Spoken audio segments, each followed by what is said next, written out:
In the villages of Ghana and Togo, children are taught never to chase the fireflies. No matter how beautiful they glow, no matter how they dance in the darkness, because not every light in the night is what it seems. Some lights are haunting. There's a creature in West Africa that drinks blood like a vampire. But it's not Dracula. It doesn't have fangs or a cape. It looks like this: a mosquito, a firefly, a tiny glowing thing that you would never suspect. This is the story of the Adze, and I promise you, it's not what you expect. Long ago, and even now, in some villages, the Ewe people knew a truth that outsiders didn't believe. At night, when the world sleeps, something transforms. There was a woman once, a respected elder in her village. By day, she was kind, wise, helped heal the sick, blessed newborn babies. But at night, she became something else, the Adze. Her body would remain in bed, still and cold as death, but her spirit would rise and take a new form. A firefly, glowing soft and golden, beautiful. She would float through the village, past the huts where families slept, and she would search for children. The Adze doesn't hunt like an animal. It doesn't break down doors or announce itself. It slips through cracks, through gaps in the walls, through windows left open to catch the night breeze. And it finds the child, the youngest, the most vulnerable, the one whose blood is sweetest.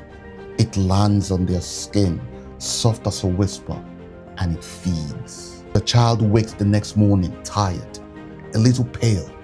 The mother thinks they didn't sleep well. The Adze returns the next night, and the next, and the next.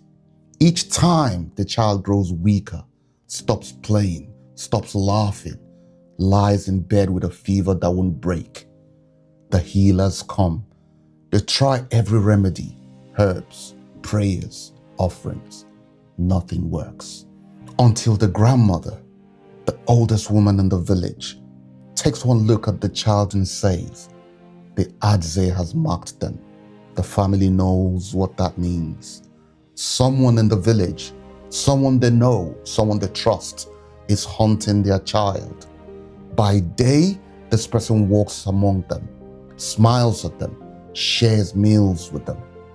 By night, they become the glowing insect, the blood drinker, the Adze. So the family acts. They hang amulets above the child's bed, charms blessed by priests. They rub palm oil on the child's arms and legs because the Adze hates the smell.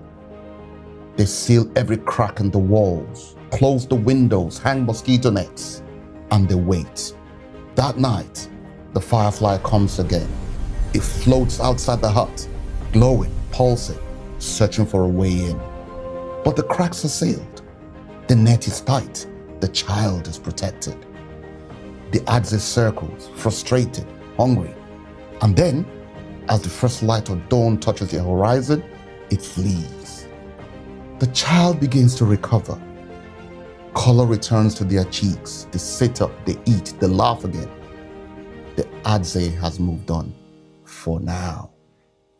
But here's what the village knows. The Adze is still there, walking among them, human by day, hunter by night.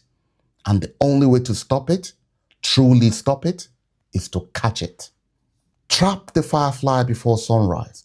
Kill it while it's still in insect form. Because once dawn breaks, it transforms back into a person. And if it escapes, it will remember who tried to kill it. Now you might be thinking, that's a nice story, but are vampires real? And you're right, shape-shifting witches who turn into fireflies? Probably not. But the Adze, the creature that drains children's blood at night, that part is absolutely real. The Ewe people created the Adze story for a reason. Because in their villages, Children were dying, healthy one day, fevered and weak the next, gone within weeks. They didn't have microscopes, they didn't know about parasites or malaria, but they weren't blind. They saw mosquitoes, they saw children dying after being bitten. They connected the dots. So they created a story that made sense of the senseless. A vampire that takes the form of an insect, that hunts at night, that can be stopped with nets and protection. And here's the beautiful part. The story worked. Families hung nets, they sealed their homes, they protected their children at night. Not because the doctor told them to, because their grandmothers said, this is how you stop the Adze. The monster was real. It just wasn't a witch. It was a mosquito carrying malaria, invincible, deadly, killing hundreds of thousands of children every year. But by creating the Adze, by giving the threat a name, a form, a weakness, the Ewe people found a way to fight back. Centuries before modern medicine, centuries before anyone understood what malaria was. That's not superstition, that's survival. This is why I tell these stories, because what we call folklore isn't just entertainment. It isn't just about old people being superstitious. It's knowledge, wisdom, solutions dressed up as stories, so it's easier to pass down, easier to remember. The Adze taught children, don't trust the pretty glowing thing. Protect yourself at night, use nets, stay vigilant. All life-saving advice wrapped in a vampire story. And maybe, just maybe, we should listen to these stories more carefully, because sometimes the ancestors knew exactly what they were doing. Today, malaria deaths are falling. Nets and medicine are saving lives. But in the villages of Ghana and Togo, they still tell the story of the Adze. They still warn their children about the lights that glow in the darkness, because some lessons are too important to forget. So that's the story of Adze, the vampire mosquito. Next week, Why the Sky is Far Away, a tale of broken promises between humans and the divine. If you're from Ghana or Togo, I want to hear your Adze stories. Leave them in the comments. And please subscribe for weekly African tales. And until next week, maybe don't chase fireflies.